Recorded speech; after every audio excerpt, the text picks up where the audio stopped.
ಸ್ಥಳಕ್ಕೆ ಮುಖ್ಯಮಂತ್ರಿ ಅಥವಾ ಸಚಿವ ಮಹದೇವಪ್ಪ ಬರಬೇಕು ಅನ್ನುವಂತ ಪಟ್ಟನ್ನು ಹಿಡ್ಕೊಂಡು ಕೂತಿದ್ದಾರೆ. ಪ್ರತಿಕೃತಿ ದಹನ ವೇಳೆ ಪೊಲೀಸರು ಅಡ್ಡಿಪಡಿಸಿದ್ದಾರೆ. ಪೊಲೀಸರ ವಿರುದ್ಧ ಪ್ರತಿಭಟನಾಕಾರರು ಆಕ್ರೋಶ ಮತ್ತು ವಾಗ್ವಾದ ನಡೆದಿದೆ ನೋಡಿ.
ನನ್ನ ಸಹೋದ್ಯೋಗಿಗೆ ಮಸೂದ್ ನನ್ನ ಸಂಪರ್ಕಕ್ಕೆ ಸಿಗ್ತಾ ಇದ್ರೆ ಪೊಲಿಟಿಕಲ್ ಬ್ಯೂರೋ ಇಂದ. ಮಸೂದ್, ಏನಾಗ್ತಾ ಇದೆ ಘಟನಾ ಸ್ಥಳದಲ್ಲಿ? ಅರುಣ್, ಫ್ರೀಡಂ ಪಾರ್ಕ್ ನಲ್ಲಿ 4 ಸಮುದಾಯಗಳು, ಮುಖ್ಯವಾಗಿ ಕೊರಮ, ಕೊರಚ, ಭೋವಿ, ಬಂಜಾರ ಈ ಸಮುದಾಯಗಳು ಕನಿಷ್ಠ 5% ಒಳ ಮೀಸಲಾತಿ ಕೊಡಬೇಕು ಅನ್ನುವಂತ ಆಗ್ರಹ ಇಟ್ಕೊಂಡು ದೊಡ್ಡದಾದಂತಹ ಪ್ರತಿಭಟನೆ ಮಾಡ್ತಾ ಇದ್ದಾರೆ. ಬೆಳಗ್ಗೆಯಿಂದಲೂ ಕೂಡ ಬೃಹತ್ ಆದಂತಹ ಪ್ರತಿಭಟನೆ ಮಾಡ್ತಾ ಇದ್ದಾರೆ. 5% ಮೀಸಲಾತಿ ಬೇಕೇ ಬೇಕು ಅಂತ ಬೇರೆ ಬೇರೆ ರೀತಿಯಲ್ಲಿ ಬೇರೆ ಬೇರೆ ವಿಭಿನ್ನವಾಗಿಯೂ ಕೂಡ ಪ್ರತಿಭಟನೆ ಮಾಡ್ಕೊಳ್ತಾ ಇದ್ದಾರೆ. ಪ್ರತಿಭಟನೆ ನಡುವೆನೆ ಬಾಯಿ ಬಡ್ಕೊಳ್ಳುವಂಥದ್ದು, ತಲೆ ಬಡಿಸ್ಕೊಳ್ಳುವಂಥದ್ದು, ಜೊತೆಗೆ ಪ್ರತಿಭಟನಾಕಾರ್ತಿಯೊಬ್ಬರು ಮೈ ಮೇಲೆ ಡೀಸೆಲ್ ಸುರಿಸ್ಕೊಂಡು ಕೂಡ ಆತ್ಮಹತ್ಯೆಗೆ ಯತ್ನಿಸಿದ ಘಟನೆ ಕೂಡ ಆಯ್ತು.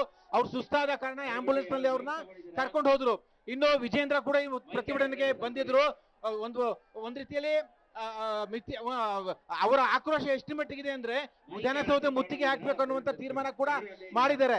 ಸಮಾಜ ಕಲ್ಯಾಣ ಇಲಾಖೆ ಅಧಿಕಾರಿಗಳು ಮನವಿ ಪಡೆಯೋದಕ್ಕೆ ಬಂದ್ರು ಕೂಡ ಮುಖ್ಯಮಂತ್ರಿಗಳೇ ಬರಬೇಕು, ಸಮಾಜ ಕಲ್ಯಾಣ ಇಲಾಖೆ ಸಚಿವರೇ ಬರಬೇಕು, ಅಲ್ಲಿವರೆಗೆ ನಾವು ಮನವಿ ಕೊಡೋದಿಲ್ಲ, ಅವ್ರು ಬರದ ಹೊರತು ನಾವು ಇಲ್ಲಿಂದ ಮನವಿ ಕೊಡ್ಲೇಬೇಕು, ಅವರೇ ಬರಬೇಕು ಅನ್ನುವಂತಹ ಆಗ್ರಹ ಇಟ್ಕೊಂಡು ಪ್ರತಿಭಟನೆ ಮಾಡ್ತಾ ಇದ್ದಾರೆ. ಈಗ ವಿಧಾನಸೌಧ ಮುತ್ತಿಗೆಗೂ ಕೂಡ ಮುಂದಾಗಿದ್ದಾರೆ. ಜೊತೆಗೆ ಮುಖ್ಯಮಂತ್ರಿಗಳ ಭಾವಚಿತ್ರ ಇರುವಂತಹ ಪ್ರತಿಕೃತಿ ಕೂಡ ದಹನ ಮಾಡಿದ್ರು. ಈ ಸಂದರ್ಭದಲ್ಲಿ ಪೊಲೀಸರು ಅಡ್ಡಿ ಮಾಡಿದಾಗ ಪೊಲೀಸರ ವಿರುದ್ಧನೂ ಕೂಡ ಆಕ್ರೋಶ ವ್ಯಕ್ತಪಡಿಸ್ತಾ ಇದ್ದಾರೆ. ಒಟ್ಟಿನಲ್ಲಿ ಒಂದ್ ರೀತಿಯಲ್ಲಿ ಪ್ರತಿಭಟನೆ ತೀವ್ರವಾಗಿ ನಡೀತಾ ಇರುವಂತದ್ದು. ಮೀಸಲಾತಿ ಬೇಡಿಕೆ ಈಡೇರಿಸಲೇಬೇಕು ಅನ್ನುವಂತಹ ಆಗ್ರಹ. ನಾಗಮೋಹನ್ ದಾಸ್ ವರದಿಯಲ್ಲಿ ಏನ್ ಮೀಸಲಾತಿ ಕೊಟ್ಟಿದ್ದಾರೆ ಅದರಲ್ಲೂ ಕೂಡ ವಂಚನೆ ಮಾಡಲಾಗಿದೆ, ಅನ್ಯಾಯ ಮಾಡಿದ್ದಾರೆ. 5 ಗುಂಪು ಅವ್ರು ಕೊಟ್ಟಿದ್ರು, 3 ಗುಂಪು ಮಾಡಿದ್ದಾರೆ. ಜೊತೆಗೆ 63 ಸಮುದಾಯಗಳನ್ನ ಸೇರಿಸಿ 5% ಮಾತ್ರ ಕೊಟ್ಟಿದ್ದೀರಿ. ಈ 4 ಸಮುದಾಯ, ಬೋವಿ, ಬಂಜಾರ, ಕೊರಮ, ಕೊರಚ, ಈ 4 ಸಮುದಾಯಗಳಿಗೆ ಪ್ರತ್ಯೇಕವಾಗಿ 5% ಬೇಕು ಅನ್ನುವಂತಹ ಆಗ್ರಹ ಇಟ್ಕೊಂಡು ಪ್ರತಿಭಟನೆ ಮಾಡ್ತಿದ್ದಾರೆ. ಜೊತೆಗೆ ಪೊಲೀಸರು ಕೂಡ ಅಡಚಣೆ ಮಾಡ್ತಿದ್ದಾರೆ ಅಂತ ಅವ್ರ ವಿರುದ್ಧನೂ ಕೂಡ ಆಕ್ರೋಶವನ್ನು ವ್ಯಕ್ತಪಡಿಸ್ತಾ ಇದ್ದಾರೆ. ಅರುಣ್, ಓಕೆ ಮಸೂದ್, ನಿಮ್ಮೆಲ್ಲ ಮಾಹಿತಿಗೆ ಧನ್ಯವಾದಗಳು. ಸೊ ಈಗ ದೊಡ್ಡ ಮಟ್ಟದಲ್ಲಿ ಹೋರಾಟವಂತೂ ನಡೀತಾ ಇದೆ.